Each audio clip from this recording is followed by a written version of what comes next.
Porsche 930. The Porsche 930 is the internal designation for the turbocharged variant of the 911 model manufactured by German automobile manufacturer Porsche between 1975 and 1989. It was the maker's top-of-the-range 911 model for its entire production duration and, at the time of its introduction, was the fastest production car available in Germany. Model history. Porsche began experimenting with turbocharging technology on their race cars during the late 1960s, and in 1972 began development on a turbocharged version of the 911. Porsche originally needed to produce the car in order to comply with homologation regulations and had intended on marketing it as a street-legal race vehicle like the 1973 Carrera 2.7 RS. The FIA's Appendix J rules upon which the 911 Turbo Carrera RSR 2.1 was entered into competition in 1974 changed in 1975 and 1976. The FIA announced that cars for Group 4 and Group 5 had to be production cars and be available for sale to individual purchasers through manufacturer dealer networks. For the 1976 season, new FIA regulations required manufacturers to produce 400 cars within a 24-month period to gain approval for Group 4. Group 5 would require the car to be derived from a homologated model in Group 3 or 4. Porsche's Group 4 entry was the 934, homologated on December 6, 1975. For Group 5, Porsche would develop one of the most successful racing cars of the time, the 935. The 911 Turbo was put into production in 1975. While the original purpose of the 911 Turbo was to gain homologation for the 1976 racing season, it quickly became popular among car enthusiasts. 400 cars were produced by the end of 1975, citation needed, since Porsche wanted to compete in the 1976 season. They gained FIA homologation for the Porsche Turbo for Group 4 in NR 645 on December 6, 1975, and the 1000th 911 Turbo was completed on May 5, 1976. Ferry Porsche gave the first turbo model to his sister Louise Peach for her 70th birthday.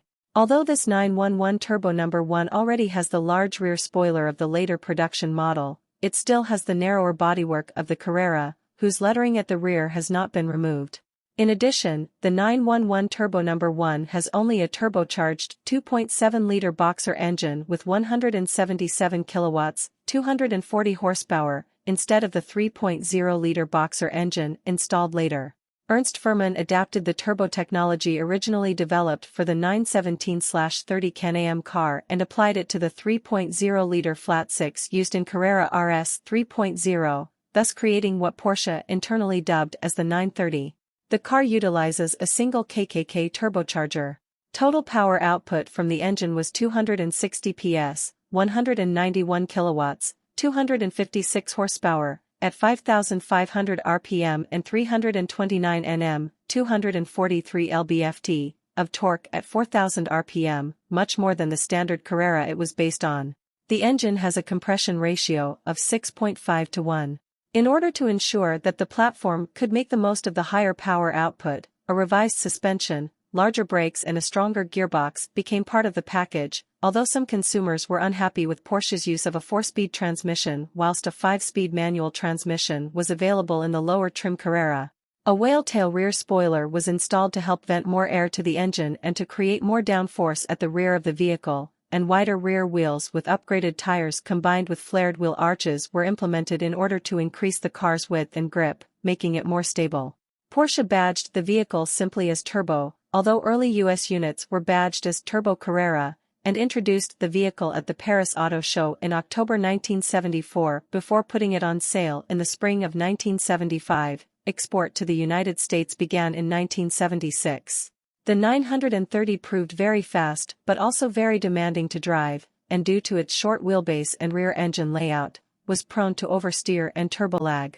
It acquired the nickname the Widowmaker after several crashes and deaths attributed to its handling characteristics, which were unfamiliar to many drivers.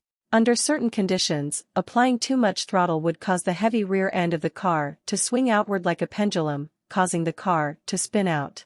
To this day, Porsche corporate employees who drive 911 Turbo models for testing or for business reasons are mandated to undergo turbo training, despite the fact that newer 911 turbo models are generally safer and easier to drive. Porsche made its first and most significant changes to the 930 for 1978 model year, enlarging the engine bore by 2 mm, 0.08 in, to a total displacement of 3,299 cubic centimeters, 3.3 L, 201.3 cu in, and adding an air-to-air intercooler. By cooling the pressurized air charge, the intercooler helped increase power output to 300 PS, 221 kilowatts, 296 horsepower, at 5,500 RPM and 412 Nm, 304 lb-ft, of torque at 4,000 RPM, din. The rear whale tail spoiler was reprofiled and raised slightly to make room for the intercooler, and the spoiler was now infamously called the T-tray spoiler by the enthusiasts. The suspension benefited from new anti-roll bars, firmer shock absorbers and larger diameter rear torsion bars. Porsche also upgraded the brakes to units similar to those used on the 917 race car.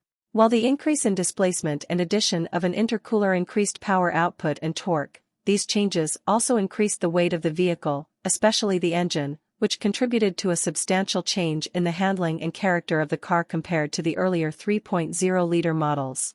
Changing emissions regulations in Japan and the United States forced Porsche to withdraw the 930 from those markets in 1980. It however remained available in Canada. Envisioning the luxurious 928 Gran Turismo eventually replacing the 911 as the top of the Porsche model lineup, Furman cut back further development on the model, and it was not until his resignation that the company finally committed the financing to update the car's emission systems and recertified the 930 for sale in all markets. The 930 remained available in Europe, and for 1983 a 330 PS, 243 kilowatts, 325 horsepower, at 5,750 RPM and 432 Nm of torque at 4,000 RPM performance option became available on a build-to-order basis from Porsche.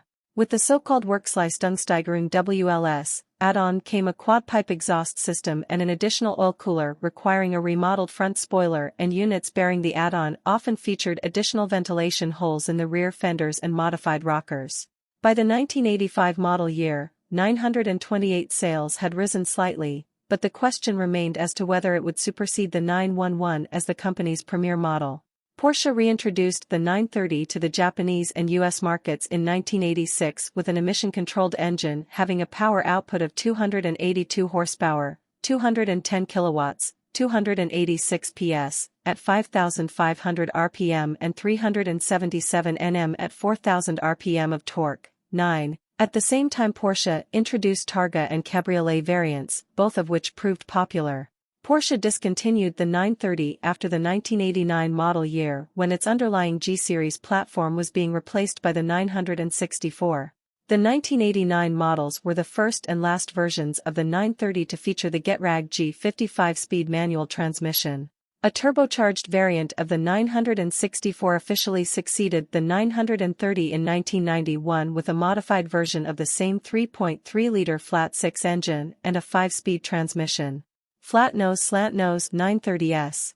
Kramer Racing had originally begun offering conversion kits for 930 turbo models which included front bodywork like the famous 935 race car in 1981. In 1982, Tag Heuer co-owner Mansour Oj commissioned Porsche to develop a road-legal version of the 935 race car. The final product was developed using a body shell of the 930 and fitting fabricated 935 body panels to it. The one-off also had the suspension and brakes shared with the 935 race car. Other special features of the car included special paintwork called Brilliant Red by the manufacturer, BBS wheels, and the use of the 3.3-liter turbocharged flat-six engine of the 934 race car. The car proved very popular among enthusiasts, and prospective buyers began to demand a similar car as a factory offering. Porsche offered a Flachbau, flat nose or slant nose, 930 under the Sonderwunschprogramm, special order program, from 1986 model year, and otherwise normal 930 with a 935 style slant nose instead of the normal 911 front end with the replacement of the famous bug-eye headlamps with pop-up units. Each Flachbau unit was handcrafted by remodeling the front fenders, option code M505 for the US and M506 elsewhere. A limited number of units were produced due to the fact that the package commanded a high premium price, an initial premium of up to 60%, highly individualized cars requiring even more, over the standard price. 948 units were built in total, with 160 of them being imported to the US. The flashbus units delivered in Europe usually featured the 330 PS, 243 kilowatts, 325 horsepower, WLS performance kit. The flat nose greatly contributed to the aerodynamics of the car and enabled it to accelerate from 0 to 97 km per hour in 4.85 seconds and attain a top speed of 278 km per hour, 173 miles per hour, figures with the performance kit.